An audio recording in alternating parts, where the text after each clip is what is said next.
Bonjour, de quoi est fait le monde? Petite histoire d'une grande question, épisode 5, Aristote. Alors, en effet, cet épisode est entièrement consacré à ce grand philosophe qui a été si important dans l'histoire des sciences. Alors, les dates d'Aristote sont connues avec une bonne précision, moins 384, moins 322. Il est né à Stagire, en Thrace. La Thrace se situe tout à fait au nord-est de la Grèce. C'est pour ça que parfois on l'appelle le Stagirite. Il s'est rendu à Athènes, où il a été l'élève de Platon à l'Académie. Platon appelait d'ailleurs Aristote nous, qui veut dire le cerveau, enfin, l'intelligence. Plus tard, il s'est éloigné de l'Académie et il a fondé sa propre école, le lycée, qui a duré encore de nombreuses années avant sa destruction par les Romains. En moins 343, Aristote a répondu à l'appel de Philippe II de Macédoine pour devenir précepteur de son fils Alexandre et d'autres garçons appelés un grand destin, Ptolémée et Séleucos, qui sont devenus des généraux d'Aristote et plus tard des rois après le partage de l'empire d'Alexandre. Donc on peut dire que les élèves d'Aristote ont eu une très grande importance politique par la suite. Alors l'œuvre d'Aristote est absolument immense. Diogène Laërce, au IIIe siècle de notre ère, cite 156 titres. Donc des titres sur tous les sujets, de la métaphysique aux sciences naturelles, pour lesquelles Aristote d'ailleurs avait une prédilection, en passant par l'éthique, la logique et ce qui va nous concerner davantage dans cette série, la physique. Alors la physique d'Aristote, et ça peut nous paraître un peu étrange, elle a des aspects un peu curieux, et il va falloir s'habituer à cette physique. Elle est principalement qualitative. Alors, par exemple, Aristote disait que les atomistes se trompaient en répondant à des questions qualitatives, par exemple le goût d'une chose, la chaleur d'une chose, par de la quantité, de la forme, du mouvement.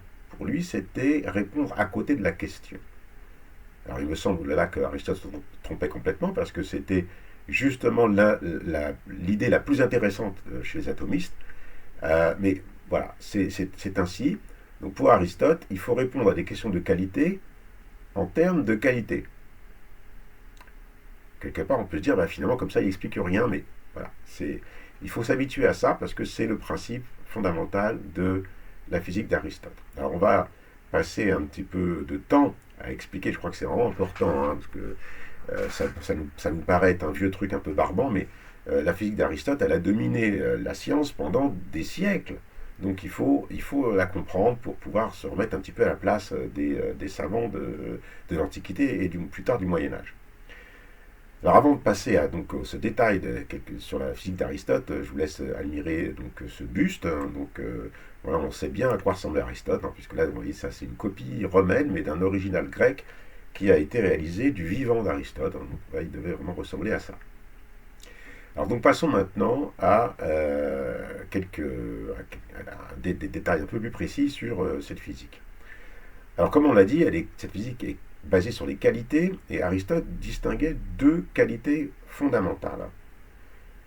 Alors c'est ça qui peut nous paraître un peu étrange, parce que donc ces deux qualités, c'est le sec, c'était le degré d'humidité, c'est-à-dire une sorte d'axe sec-humide, et un axe froid-chaud, donc le degré de température.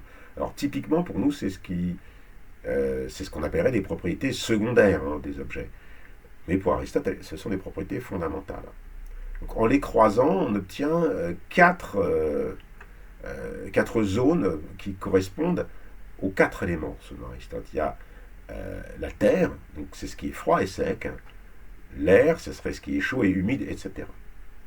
Et ça permet à Aristote d'expliquer le changement par la modification des proportions des qualités froid, chaud, sec, humide à l'intérieur de la matière. Par exemple, si je prends quelque chose de froid et d'humide, donc c'est de l'eau, et que j'augmente la quantité de chaleur, eh bien ça devient chaud et humide, et ça, c'est de l'air.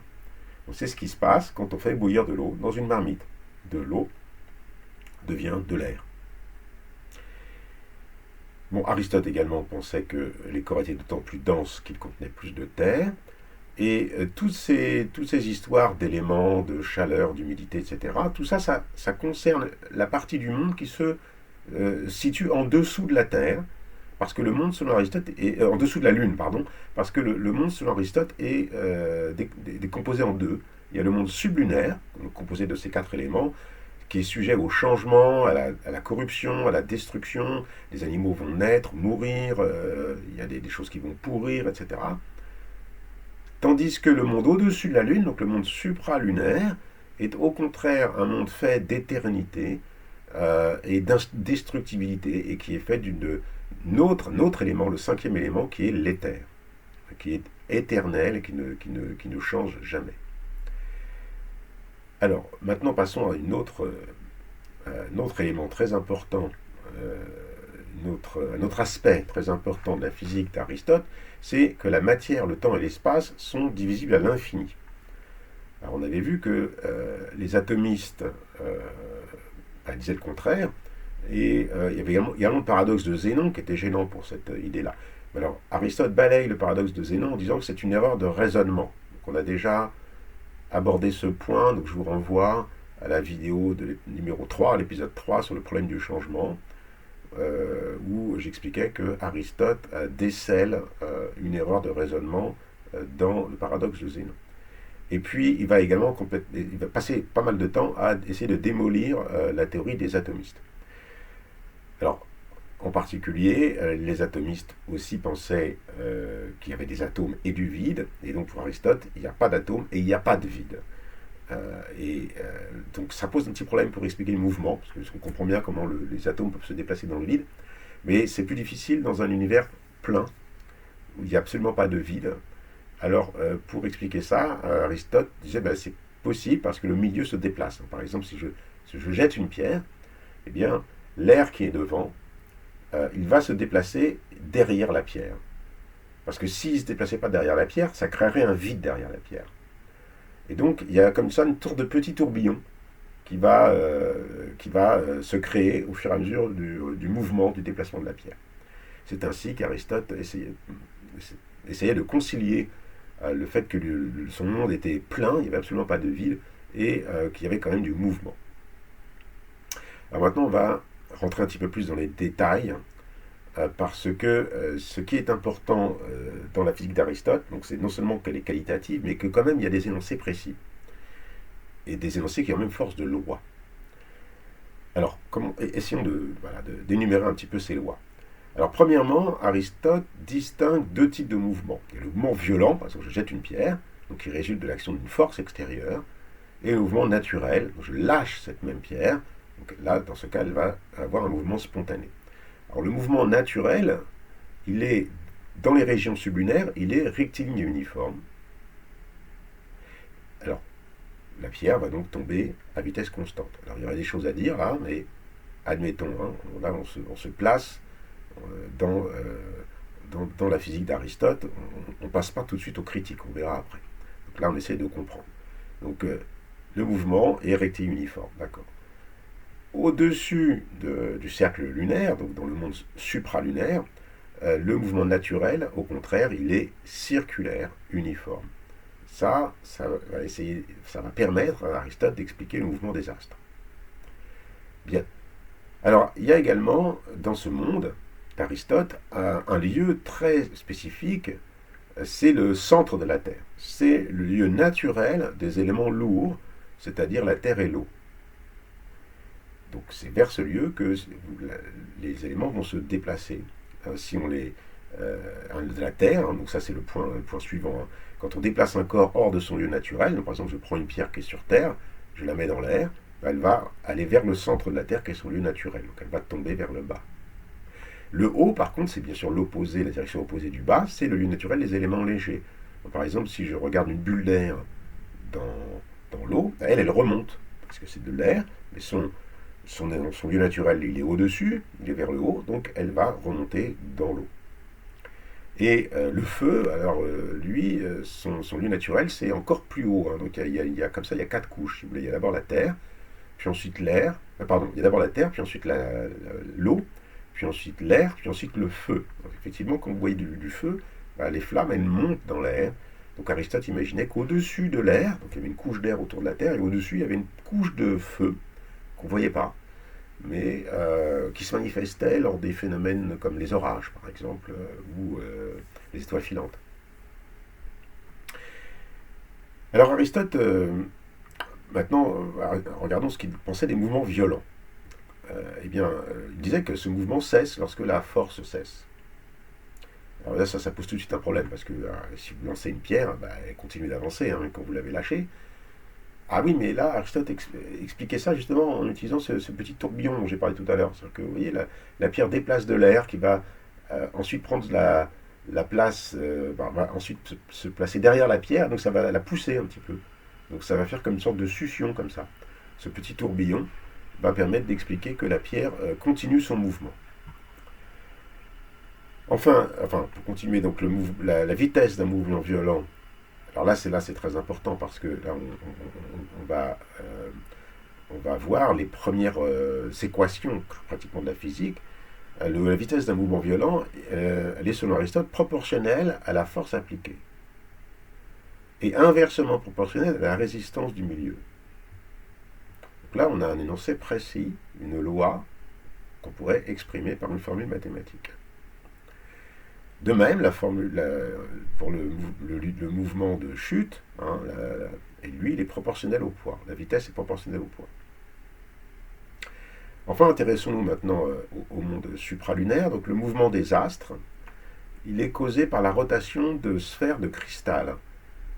Alors, par exemple, les étoiles fixes, elles sont attachées à une sphère qui est la sphère la plus extérieure, qu'on ne voit pas parce qu'elle est en cristal, et qui tourne autour de la Terre. Alors, effectivement, c'est un peu ce qu'on a l'impression de voir la nuit quand on regarde le ciel. On voit les étoiles qui tournent comme ça autour d'étoiles polaires et ça donne l'impression d'une sphère qui tourne comme ça. Alors, c'est plus compliqué pour les planètes, parce que les planètes ont un mouvement un peu complexe.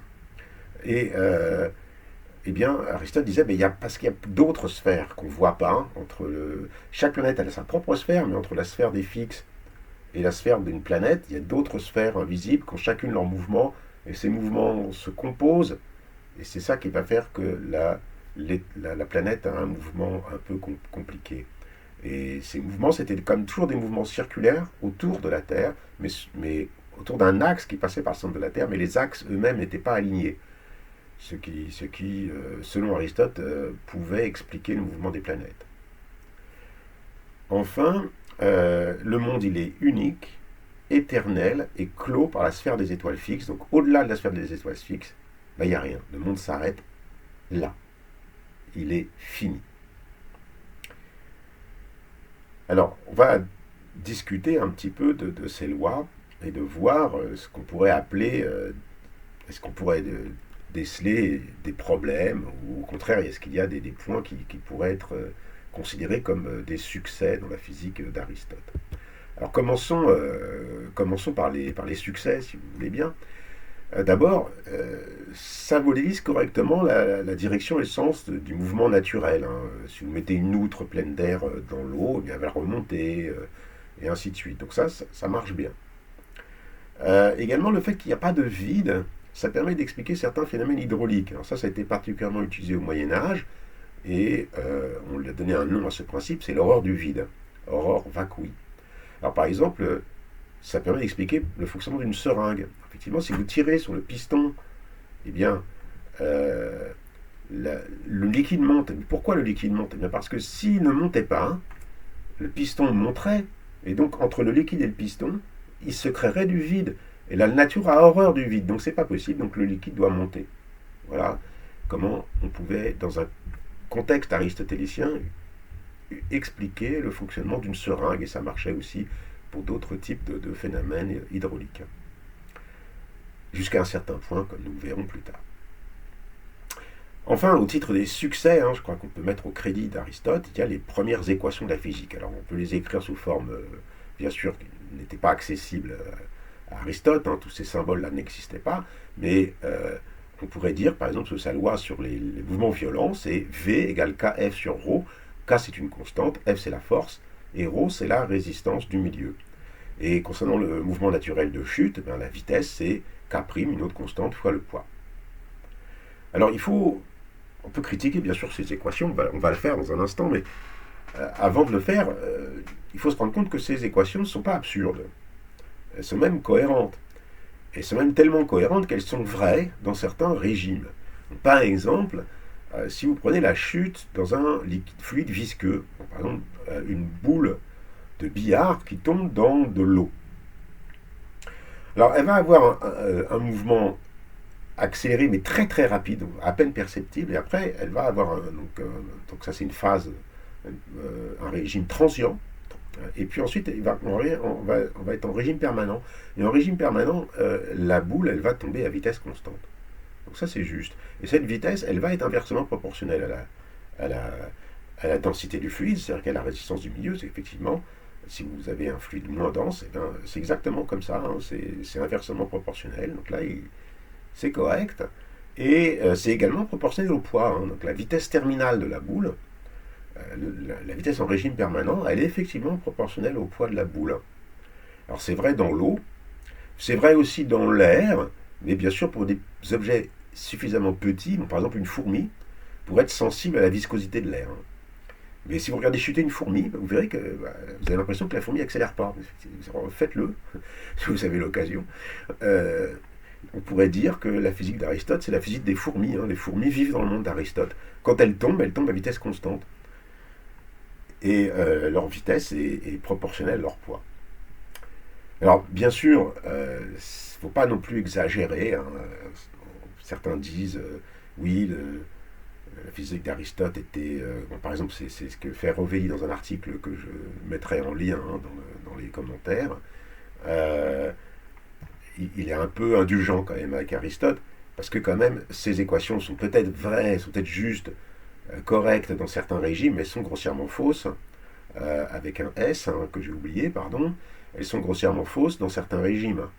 Alors, par exemple, si vous regardez maintenant une pierre qui tombe dans l'air sur quelques mètres, le mouvement de la pierre il est proche du mouvement qu'elle aurait dans le vide. Et donc c'est un mouvement accéléré qui est indépendant du poids de la pierre, comme vous le savez bien. Donc, et ça c'est facile à observer.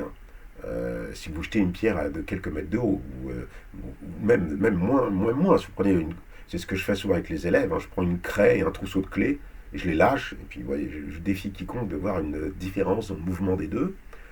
Et j'ai fait aussi avec des élèves, on remplit une bouteille d'eau complètement, une bouteille d'eau minérale en plastique, on la remplit complètement, on en remplit une autre à moitié, puis on monte au deuxième étage du lycée, et puis on les lâche simultanément. C'est vraiment très simple comme expérience.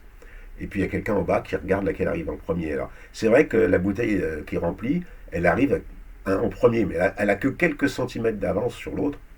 Donc on voit que la vitesse de chute n'est pas du tout proportionnelle au poids, qui est le double, en l'occurrence.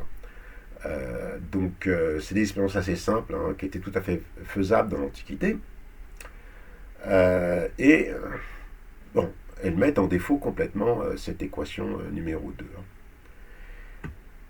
Alors, peut-être que le problème était qu'Aristote ne connaissait pas l'accélération, qui est également un problème, parce que la force n'est pas, comme on le sait depuis Newton, proportionnelle à la vitesse, mais à l'accélération. Il ne parle pas de mouvement accéléré, peut-être parce que ce concept lui échappait un petit peu. En tout cas, les mathématiques n'étaient pas prêtes pour parler de l'accélération. Et enfin, une autre difficulté, c'est le modèle de sphère de cristal, dont j'ai évoqué tout à l'heure. Vous avez vu, c'était assez compliqué. Il y avait, Aristote a essayé avec, je crois, 40 ou 50 sphères. D'autres ont essayé après lui. Ça n'a jamais bien fonctionné.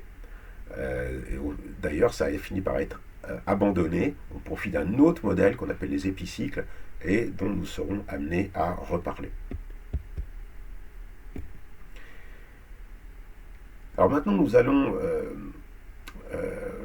regarder, nous allons nous intéresser à des raisonnements qui sont des raisonnements que Aristote menait contre les atomistes, en utilisant ses lois. Donc c'est intéressant de mentionner que, par exemple, Aristote avait contre le vide des arguments philosophiques, qui étaient proches des arguments de Parménide, par exemple, mais également des arguments physiques. Alors, en effet, si on prend son équation V égale KF sur ρ, eh bien, si vous êtes dans le vide, vous faites ρ égale 0, et donc la vitesse devient infinie. Et ça, c'est absurde. Donc voilà comment Aristote entendait démontrer que le vide ne peut pas exister. Donc ça, c'était des arguments très forts, parce qu'on n'avait pas, avant Aristote, un cadre de lois suffisamment structuré et cohérent pour envisager des démonstrations de ce type. Alors, une autre démonstration que je trouve assez intéressante, c'est celle où Aristote démolit l'idée des mondes multiples. Vous savez que les atomistes croyaient en l'existence d'une infinité de mondes, puisque les atomes s'accrochaient les uns aux autres dans leur chute et créaient ainsi des mondes. Alors Aristote nous dit, ben voilà notre monde, et s'il existait un autre monde à côté, eh bien, comme le centre de notre Terre, c'est le lieu naturel de l'élément Terre, eh bien, la Terre des autres mondes, l'élément Terre, serait attirée par le centre de notre Terre, et donc ces mondes se disloqueraient. Donc si vous jetez comme ça au hasard dans l'univers les 4 éléments, eh bien en fait ils vont se structurer avec au centre la Terre, ensuite, un peu comme les océans autour de la Terre, une couche d'eau, puis une couche d'air, puis une couche de feu. Et donc, on arrive à un état comme ça d'équilibre qui ne peut pas changer. Si vous essayez de faire d'autres mondes, eh bien, c'est instable. Ça ne peut pas exister. Enfin, il disait également que les atomistes n'expliquaient pas bien les mouvements, et sur ça, on ne peut pas donner tort à Aristote, puisque les atomistes pensaient qu'il y avait un bas universel dans l'univers, et que les atomes tombaient vers ce bas, et d'ailleurs ça provoquait un certain nombre de difficultés pour penser la sphéricité de la Terre, et le fait que, est-ce que, par exemple, il peut exister des habitants aux antipodes. Eh bien, au 1er siècle après Jésus-Christ, encore longtemps après Aristote, et Lucrèce se moquait de cette idée. Mais Aristote, lui, avait très bien compris que le bas de ces habitants des antipodes, c'est notre haut, et donc ça n'a pas de... Il n'y a pas de paradoxe, il n'y a pas de problème. Donc là, Aristote avait mieux compris, si vous voulez, cette notion de bas, finalement, que les atomistes. Alors, un autre aspect sur lequel il faut insister, c'est l'importance de l'observation dans la philosophie naturelle d'Aristote. On a vu que là, il prend le contre-pied de Parménide. Vous savez que pour Parménide, l'observation n'a à peu près aucun intérêt, puisque le monde des sens est complètement trompeur, il faut se fier qu'à la raison pure. Platon a une position un peu similaire, encore que quand même un petit peu plus... Platon laisse un peu plus de place à l'observation, mais quand même le vrai monde, c'est le monde des idées.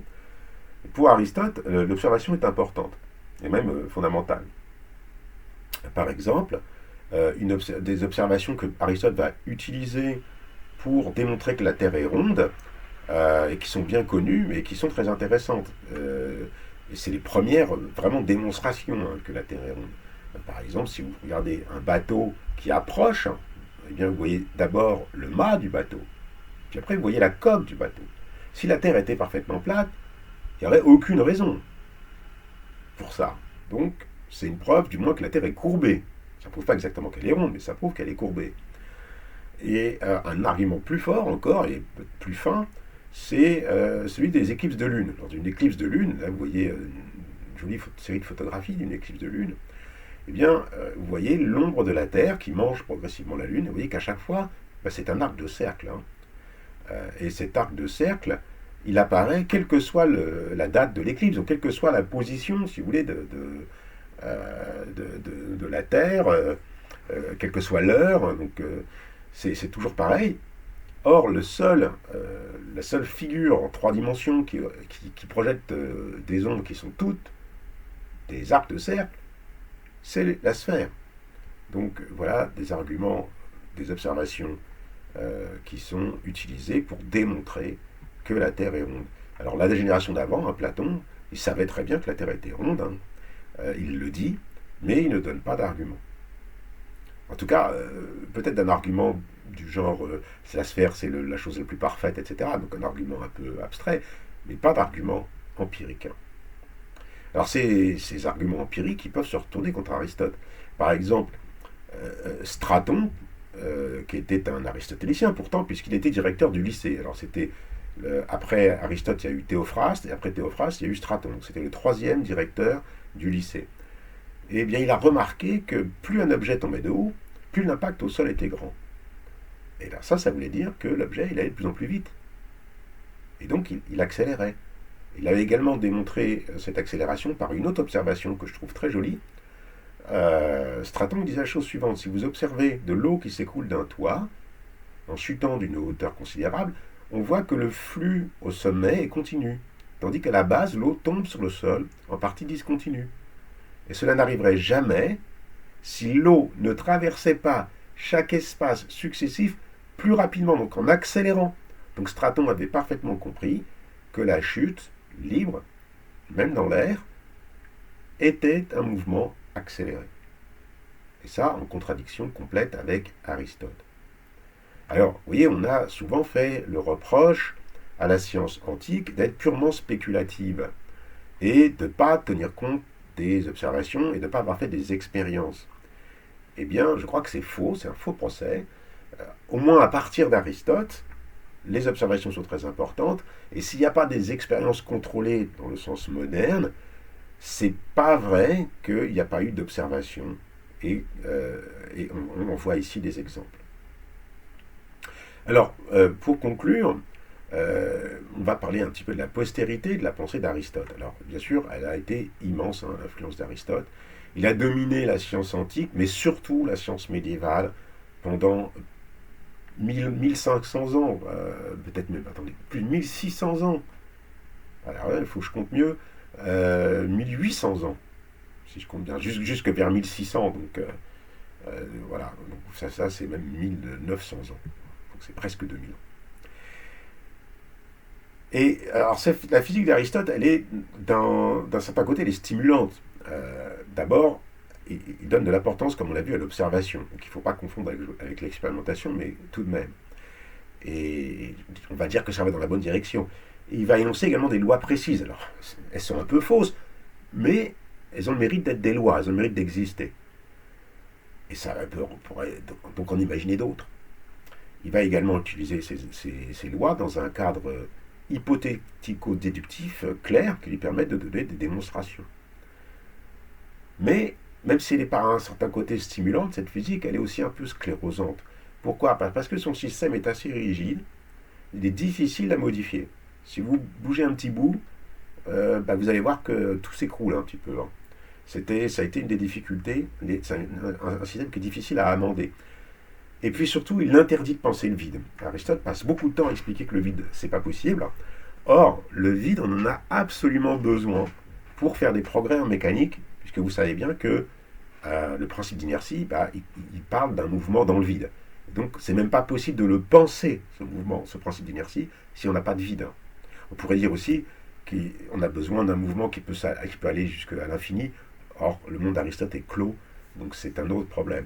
Donc, vous voyez que Aristote crée des blocages mentaux, bien sûr involontairement, mais qui vont empêcher les progrès pendant un certain temps. Mais je crois que ce n'est pas quelque chose qu'on peut lui reprocher, parce que il y a eu des critiques, donc il n'a pas entièrement stérilisé l'esprit critique. Il y a eu des critiques, y compris dans l'Antiquité, mais ces critiques n'ont pas réussi à construire d'alternatives. Du coup, elles sont tombées dans l'oubli. Donc, par exemple, Straton, il a bien compris l'accélération, comme on l'a vu. Il a également compris que le vide était nécessaire pour expliquer la compression des gaz, mais il n'a pas proposé de loi générale pour remplacer les lois d'Aristote. Or, si la nature n'a peut-être pas horreur du vide, l'esprit humain, lui, si. Et l'avantage du système d'Aristote, c'est qu'il offrait, il offrait un système général, complet, pour penser le monde. Alors, il y a des gêneurs qui arrivaient en disant « oui, mais là, ça ne marche pas, là, il y a un point qui pose un problème, etc. » Ils n'avaient pas d'alternative à proposer, et donc, vous savez, l'être humain, il est extrêmement doué pour le déni et pour mettre sous le tapis les problèmes. Donc, c'est ce qu'on a fait. Et c'est malheureux, mais Les critiques, il y en a eu, y compris dans l'Antiquité, mais on ne les a pas écoutées, on les a oubliées parce qu'elles n'avaient pas d'alternative précise à donner. Enfin, donc, je crois que l'aristotélisme a été aussi victime du sous-développement de certaines techniques. Alors d'abord des techniques mathématiques. Pour aller au-delà des lois d'Aristote, il faut aller au-delà de simple proportionnalité. Donc il faut développer un petit peu la théorie des fonctions, une analyse mathématique. Or, les mathématiques grecques, c'était essentiellement de la géométrie, un petit peu d'arithmétique, mais pas du tout d'analyse. Et donc ça manque clairement pour la physique mathématique. Et également, il n'y avait pas certains instruments qui manquaient cruellement. Donc, par exemple, si vous voulez faire une théorie plus précise de la chute des corps, il va falloir chronométrer la chute des corps. C'est ce qu'a fait Galilée bien plus tard. Alors, or, les corps, quand ça tombe, ça va vite. Hein. Donc, Galilée a pensé au plan incliné. Ça, c'était une idée de génie pour ralentir cette chute. Et malgré tout, ça reste quand même un mouvement qu'il faut chronométrer avec des instruments précis, avec une précision de l'ordre de la seconde et même inférieure à la seconde. Or, il n'existait pas de tels chronomètres aussi précis dans l'Antiquité. Donc voilà les problèmes qui se sont posés et qui ne sont peut-être pas la faute d'Aristote. Alors, j'espère que ça vous a plu. Si c'est le cas, n'oubliez pas de me mettre un petit like, parce que c'est important si vous voulez que la chaîne se développe, qu'il y ait plein de petits likes. Et vous pouvez aussi, bien sûr, vous abonner. Je vous donne rendez-vous dans un prochain épisode où nous allons nous voir ce qui se passe après Aristote dans l'Antiquité.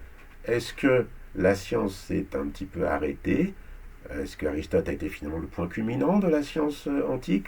Ou au contraire, a-t-on assisté à un bouleversement? Eh bien, nous le saurons dans le prochain épisode. Je vous dis à bientôt.